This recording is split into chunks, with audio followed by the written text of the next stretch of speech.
नमस्कार, वक्त हो गया है 7 बजे 7 सवालों का। आपके साथ मैं हूं रंजना सिंह राठौड़।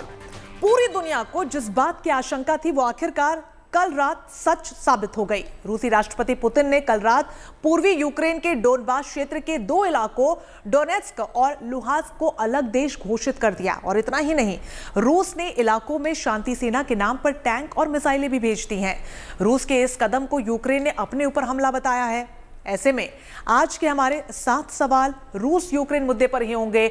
और इसी सिलसिले का पहला सवाल सबसे महत्वपूर्ण, जिसको लेकर चर्चा बार बार की जा रही है कि क्या रूस यूक्रेन के बीच जंग का आगाज हो गया है। इस रिपोर्ट पे समझिए। में भी है और लुहांस्क में भी है। यूक्रेन का कहना है कि ये उन पर हमले की शुरुआत है। डोनबास में वैसे भी रूस और यूक्रेन के बीच एक तरह से तनातनी चल ही रही है, गोलाबारी हो रही है। वो रूस समर्थित अलगाववादी और यूक्रेन की सेना के बीच है। तो यूक्रेन की सेना का एक बड़ा भाग वहां पर है। इतना ही नहीं, रूस ने बेलारूस के साथ चल रहे अपने युद्धाभ्यास को भी बढ़ाने की घोषणा कर दी है। रूस के इस कदम को आक्रामक कदम माना जा रहा है। यूक्रेन ने पूर्वी यूक्रेन में रूसी सैनिकों के घुसने को अपने ऊपर हमला मान लिया है और रूस को जवाब देने की घोषणा की है। ये जबरदस्त खतरा है और अगर रशिया ने इसके बाद बाकी यूक्रेन के ऊपर भी हमला करने की कोशिश की, 2 और एन्क्लेव्स है जिनके ऊपर वो अपना दावा जमाता है, अगर उनको भी ऑक्यूपाई करने के लिए किया तो युद्ध तो अवश्य होगा। रूस के द्वारा पूर्वी यूक्रेन के 2 क्षेत्रों को स्वतंत्र देशों की मान्यता देने की अमेरिका सहित पश्चिमी देशों ने आलोचना की है। अमेरिकी राष्ट्रपति जो बाइडेन ने रूस के ऐलान के बाद एक एग्जीक्यूटिव ऑर्डर पर हस्ताक्षर की, जिसमें उन दोनों क्षेत्रों के साथ किसी भी तरह के व्यापार पर प्रतिबंध लगा दिए गए हैं। पूर्वी यूक्रेन में रूस के द्वारा सेना भेजना महज शुरुआत भर है। अगर थोड़ा तनाव और बढ़ा तो ये रूस के इस कदम को बड़े युद्ध में तब्दील होने में समय नहीं लगेगा। कि रूस की सेना लगभग 1,90,000 रूस के सैनिक न केवल पूर्वी सीमा बल्कि यूक्रेन की दक्षिणी और बेलारूस के साथ उत्तरी सीमा पर भी तैनात है। और आशंका ये है कि अगर विश्व ने कड़े कदम नहीं उठाए रूस के खिलाफ, जैसा यूक्रेन का कहना है, तब बेलारूस से कीव तक आने में महज 90 मील का रास्ता है। उसे रूस को तय करने में ज्यादा समय नहीं लगेगा, जिसकी तैयारी यूक्रेन के मुताबिक रूस पहले ही कर चुका है। कैमरामैन पवन कुमार के साथ Gaurav Sawant, Kyiv, good news today.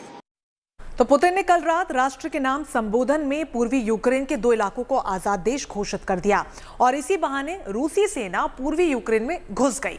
ऐसे में हमारा दूसरा महत्वपूर्ण सवाल, क्या पुतिन ने पहले ही लिख दी थी युद्ध की पटकथा? क्या इसको लेकर रोड मैप पहले से तैयार किया जा चुका था? इस रिपोर्ट में देखिए।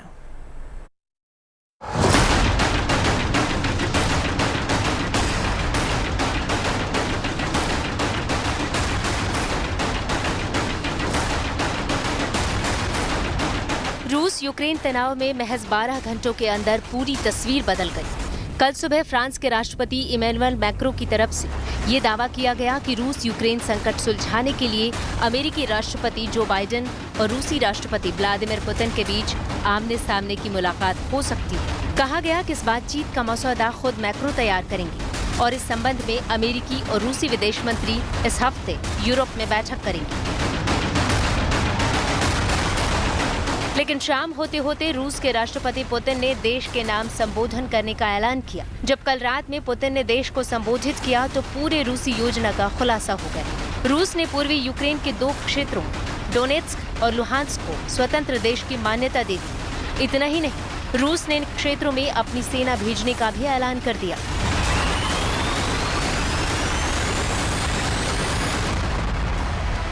मानचित्र में देखा जा सकता है कि लुहांस्क और डोनेत्स्क पूर्वी यूक्रेन में है, जो अब तक यूक्रेन के हिस्से में था, लेकिन रूस ने इन्हें आजाद मुल्क घोषित कर दिया है।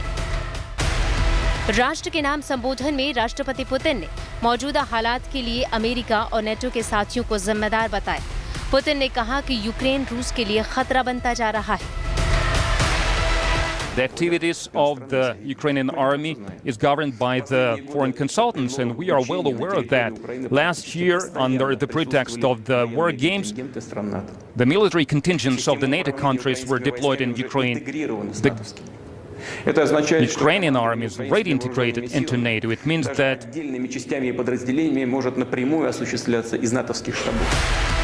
दावा किया जा रहा है कि पुतिन यूक्रेन की पूरी पटकथा दुनिया के सामने लाने से 5 घंटे पहले ही लिख चुके थे। मीडिया ब्रीफिंग से लेकर डोनेट्स्क और लुहांस्क को स्वतंत्र देश घोषित करने और सेना भेजने के सभी आदेश 5 घंटे पहले ही लिखे जा चुके थे।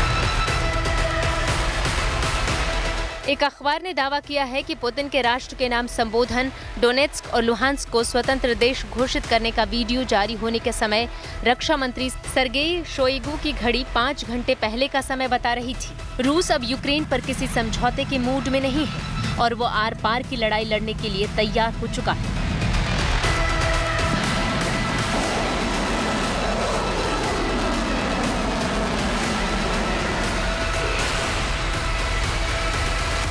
यूक्रेन के रहने वाले लोगों का कहना है कि ये तो केवल आगाज है। अगर रूस पर कड़े प्रतिबंध नहीं लगाए गए तो आने वाले समय में ये तनाव और ज्यादा बढ़ेगा और रूस के कदम केवल यहीं तक नहीं रुकेंगे, पूर्व की ओर नहीं रुकेंगे, बल्कि यूक्रेन की राजधानी कीव तक पहुंच जाएंगे, क्योंकि इस तरह की बात रूस के राष्ट्रपति व्लादिमीर पुतिन कर भी चुके हैं कि रूस का यूक्रेन के साथ पारंपरिक और ऐतिहासिक संबंध रहा है और जो ये सरकार नहीं मान रही है। कैमरामैन पवन कुमार के साथ Gaurav Sawant, Ukraine, good news today. चलिए, रिपोर्ट तो हमने आपको दिखा दी, लेकिन अब इस पूरे मामले पर विस्तार से बातचीत करने के लिए हमारे साथ मौजूद हैं पूर्व राजनयिक पिनाक रंजन चक्रवर्ती। सर, क्या लगता है आपको डोनबास क्षेत्र तनाव की वजह इसमें क्या है, और खासतौर पर जिस तरीके से पुतिन के जो एक के बाद एक एक्शन सर देखने को मिल रहे हैं, क्या समझा जाए? युद्ध की स्क्रिप्ट पहले से लिखी जा चुकी थी?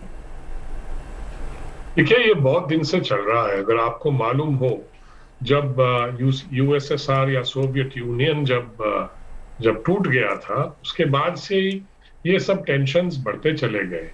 नेटो आगे नहीं बढ़ेगा, ये आश्वासन दिया गया था रशिया को, पर वो आश्वासन वेस्टर्न कंट्रीज ने रखा नहीं। उसके बाद कुछ लोग नेटो में ज्वाइन कर चुके हैं, बट जब नेटो यूक्रेन के अंदर घुसने की कोशिश कर रहे थे, तब रशिया ने बोला कि ये तो हमारे बॉर्डर में आ गया है, अब हम इसको बर्दाश्त नहीं करेंगे।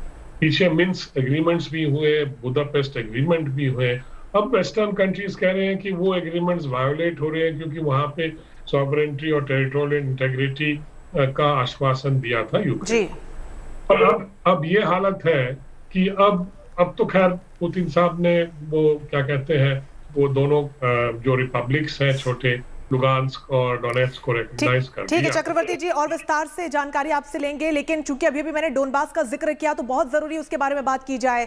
रूस ने डोनबास के जिन 2 क्षेत्रों को अलग देशों की मान्यता दी है, वहां पिछले 8 सालों से यूक्रेन और अलगाववादियों के बीच हिंसक झड़प हो रही है और इन क्षेत्रों में अब तक 15,000 से ज्यादा लोगों की जान भी जा चुकी है और अभी भी वहां से बड़े पैमाने पर पलायन जो है वो लगातार जारी है। ऐसे में हमारा तीसरा सवाल हम हमारे दर्शकों को बता देते हैं, डोनबास क्षेत्र कैसे तनाव का कारण बना है, क्यों यहां पर लगातार तनाव बना हुआ है, इस रिपोर्ट में देखिए।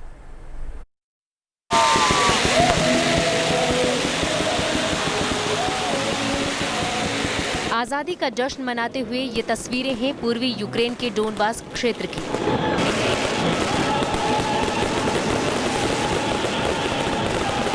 कल जैसे ही रूसी राष्ट्रपति पुतिन ने डोनबास के लुहांस्क और डोनेट्स्क को स्वतंत्र देश के रूप में मान्यता दी, इन क्षेत्रों में लोग जश्न मनाने लगे।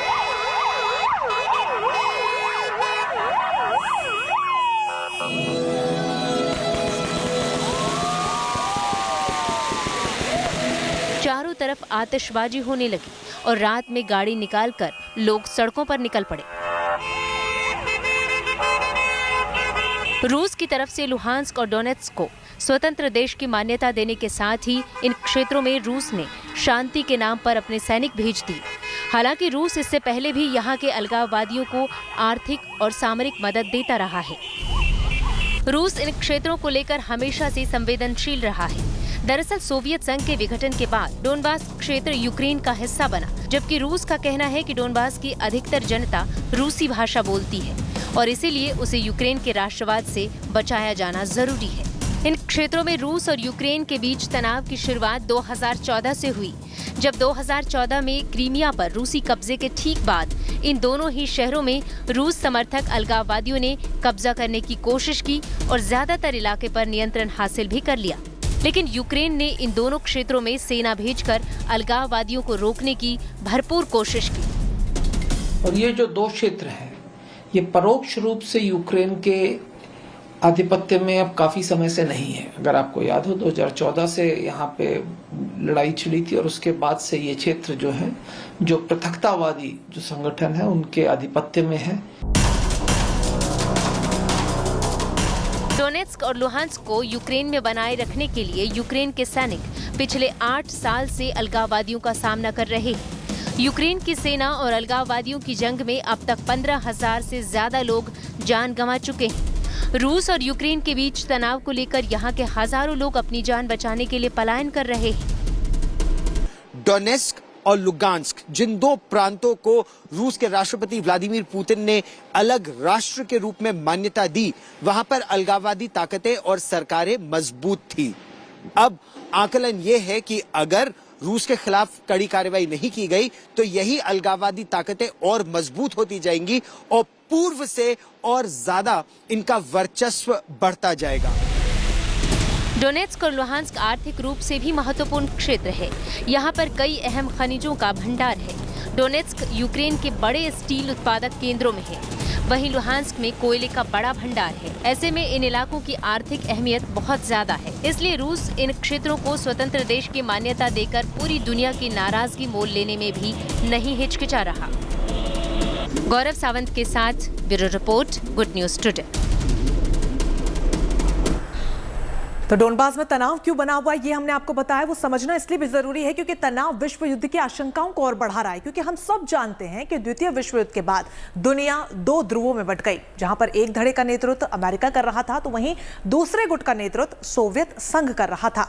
सेकेंड वर्ल्ड वॉर के बाद पहली बार यूरोप में गंभीर स्थिति इतनी ज्यादा पैदा हो गई है। ऐसे में हमारा चौथा सवाल यह है कि क्या दुनिया फिर से कोल्ड वॉर के युग में पहुंच गई है। खास बातचीत के लिए हमारे साथ राजनयिक पिनाक रंजन जी मौजूद हैं। पिनाक जी, ये सवाल अपने आप में इसलिए भी महत्वपूर्ण है क्योंकि आशंकाएं लगातार विश्व युद्ध की देखी जा रही हैं।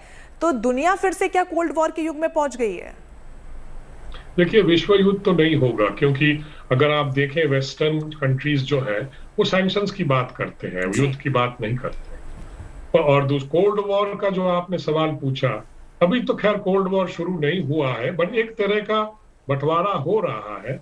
उधर चाइना और रशिया एक साथ हो रहे हैं, पर चाइना ने भी रशिया को सपोर्ट नहीं किया on territorial integrity and sovereignty. इस बात पे चाइना ने भी सपोर्ट नहीं जी। मेरे ख्याल दुनिया में उनको ज्यादा सपोर्ट नहीं मिलने वाला है, क्योंकि टेरिटोरियल इंटेग्रिटी और सॉवरेनिटी एक ऐसी चीज है तो जो सब देश उसको मानते हैं। इंडिया ने तो खैर बोला है कि आप सावधान रहिए, ऐसा मत करिए, इस तरह की बातें कही हैं घुमा फिरा के, पर डायरेक्टली कुछ नहीं बोला है। पर इंडिया की तो खैर मजबूरियां हैं, क्योंकि रशिया और यूएसए दोनों हमारे करीबी मित्र हैं।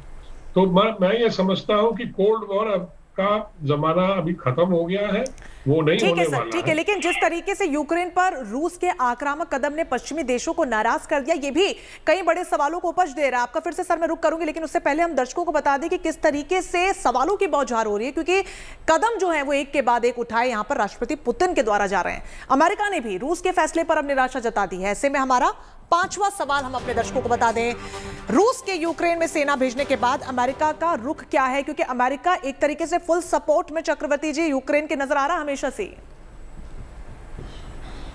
हाँ बिल्कुल, अमेरिका ने तो उनके यहाँ प्राइवेट कॉन्ट्रैक्टर्स भेजे हैं जो उनको ट्रेनिंग वगैरह कर रहे हैं और उनकी मदद कर रहे हैं। उन्होंने आर्म्स एंड एम्यूनिशन भी भेजे हैं। इस तरह की बातें तो चल रही है। यूके ने भी भेजे हैं, पर जर्मनी और फ्रांस ने मना कर दिया, क्योंकि वो नहीं चाहते हैं कि वो इसमें ज्यादा इन्वॉल्व हो। देखिए, यूरोप के साथ अमेरिका का डिफरेंसेस ऑफ ओपिनियन हो चुका है इस बारे में कि कितनी हद तक हो जाए। जी जी बिल्कुल चक्रवर्ती जी, कुछ और अपडेट्स के लिए आपके पास लौटेंगे, लेकिन उससे पहले बात कर लेते हैं भारतीय छात्रों की जो वहां पर पढ़ाई कर रहे हैं। बहुत ज्यादा महत्वपूर्ण है, यूक्रेन में बड़ी तादाद में भारतीय छात्र पढ़ रहे हैं और ऐसे में रूस यूक्रेन तनाव का असर केवल इन दोनों देशों के बीच ही नहीं रह रहा, बल्कि भारत के लिए भी अब चिंता का सबब बन गया है। ऐसे में हमारा छठा सवाल बेहद महत्वपूर्ण है और इन छात्रों से जुड़ा हुआ है। रूस यूक्रेन तनाव से भारत के लोग क्यों चिंतित हैं, भारत में किस तरीके से चिंता बढ़ रही है, इस रिपोर्ट में समझिए। रिप्रेजेंटेटिव टीएस तिरुमूर्ति ने कहा कि यूक्रेन और उसके सीमावर्ती इलाकों में रह रहे भारतीयों की सलामती भारत की पहली प्राथमिकता है। The safety and security of civilians are essential. More than 20,000 Indian students and nationals live and study in different parts of Ukraine, including in its border areas. The well-being of Indian nationals is a priority to us. Ukraine में बड़ी संख्या में भारतीय medical और engineering की पढ़ाई कर रहे हैं। ऐसे में जंग की आहट के बीच भारत ने एक बार फिर से वहां पढ़ाई करने गए छात्रों के लिए एडवाइजरी जारी करते हुए उन्हें अस्थायी तौर पर यूक्रेन छोड़ने की सलाह दी है। लेकिन यूक्रेन से भारत लौटने वालों के सामने फ्लाइट्स की कमी का संकट है। हालांकि भारत सरकार ने एयरलाइंस कंपनियों को अतिरिक्त फ्लाइट्स ऑपरेट करने की सलाह दी है। तो भारत की तरफ से पूरी कोशिश यहां पर की जा रही है कि जल्द से जल्द वहां पर पढ़ रहे भारतीय जो स्टूडेंट्स हैं उन्हें भारत में वापस लाया जाए। इसी को लेकर अधिक जानकारी लेंगे चक्रवर्ती जी से, हमारे साथ जुड़े हुए हैं। सर, जिस तरीके से अभी जैसे हमने दर्शकों को सुनवाया, अभी भारतीय रिप्रेजेंटेटिव ये कह चुके हैं कि किसी भी प्रकार से खौफ का माहौल नहीं है, लेकिन फिर भी भारत इतना चिंतित क्यों है? देखिए, अगर कुछ छिड़ जाए उसके बाद सरकार को एक जिम्मेदारी होती है, इसीलिए हम लोग एडवाइजरी निकालते हैं, एडवाइस करते हैं और उसके बाद हम कहते हैं कि भाई आप यहाँ से निकल जाए तो अच्छा है, नहीं तो आप इस युद्ध में फंस जाएंगे या कोई गोलीबारी हो उसमें फंस जाएंगे, पर्टिकुलरली जो बॉर्डर एरियाज है। तो ये तो एक जिम्मेदारी है सरकार की जो हम सरकार निभा रही है, इसीलिए फ्लाइट्स और बबल अरेंजमेंट भी हुए हैं। इसमें से उनको बोला जा रहा है कि आप लोग आइए और वो आ भी रहे हैं वापस, क्योंकि उनको बोल दिया गया है कि अब वहां भी जो बिल्कुल, और उसी को लेकर कोशिशें भी जारी हैं और भारत की तरफ से फ्लाइट्स को लेकर अरेंजमेंट किया जा रहा है, उसकी तादाद भी बढ़ाई जाएगी। फिलहाल बहुत शुक्रिया चक्रवर्ती सर हमारे साथ जुड़ने के लिए और तमाम जानकारी साझा करने के लिए। चलिए आगे बढ़ेंगे और बात करेंगे इस पूरी जंग की आशंका की। आपको बता दें कि रूस यूक्रेन के बीच जंग की आशंका को देखते हुए पूरी दुनिया के बाजारों में खलबली मची हुई है। ऐसे में हमारा सातवां और आखिरी सवाल बाजार से जुड़ा हुआ है। जंग की संभावना से बाजार पर किस तरीके का असर पड़ रहा है, क्योंकि नेगेटिव में देखा जा रहा है, सेंसेक्स और निफ्टी के आंकड़े गिरे हैं। रिपोर्ट में देखिए। हम सब जानते हैं कि रशिया यूक्रेन कन्फ्लिक्ट के कारण भारत की इकोनॉमी जो धीरे धीरे कोविड के बाद पेस पकड़ रही थी, वापस एक डाउनवर्ड ट्रेंड की तरफ जा रही है। इनफैक्ट अगर आप देखें तो 1 फरवरी के बाद से ही पेट्रोल के प्राइसेस में 10% का इजाफा हुआ है। यह जो बढ़ोतरी है ये 2014 के बाद सीधा अब हमें दिखाई दे रही है। क्रूड ऑयल जो है वह $100 पर बैरल के $100 पर बैरल के हिसाब से महंगा होता जा रहा है। तो इसका असर जो है ना केवल भारत में बल्कि ग्लोबली अगर हम देखें तो इसके अंदर इकोनॉमी पे इसका इफेक्ट नजर आ रहा है। अगर हम दूसरी तरफ इसका असर जो है स्टॉक एक्सचेंज के ऊपर देखें तो हम सबको पता है कि स्टॉक एक्सचेंज मार्केट आजकल कितनी वॉलेटाइल हो रखी है, दिन पर दिन उसमें भारी गिरावट होती जा रही है। इन्वेस्टर इस समय बहुत ही कॉशियस है कि वह इन्वेस्ट करे या ना करे। मार्च के महीने में LIC का एक बहुत बड़ा IPO आने वाला है, यह हम सबको मालूम है। अगर यह सब ऐसे ही चलता रहा ये सिनेरियो तो उस IPO पे इसका सीधा सीधा असर देखने को मिलेगा। तो इस तनाव का पूरे मार्केट पर भी बुरा असर पड़ा, इससे निवेशकों के लिए ये अच्छी खबर है नहीं। तो फिलहाल के लिए 7 बजे 7 सवालों में बस इतना। एक छोटे से ब्रेक के लिए रुक रहे हैं, आप कहीं मत जाइएगा, लौटेंगे हमारी खास पेशकश फैक्ट चेक के साथ।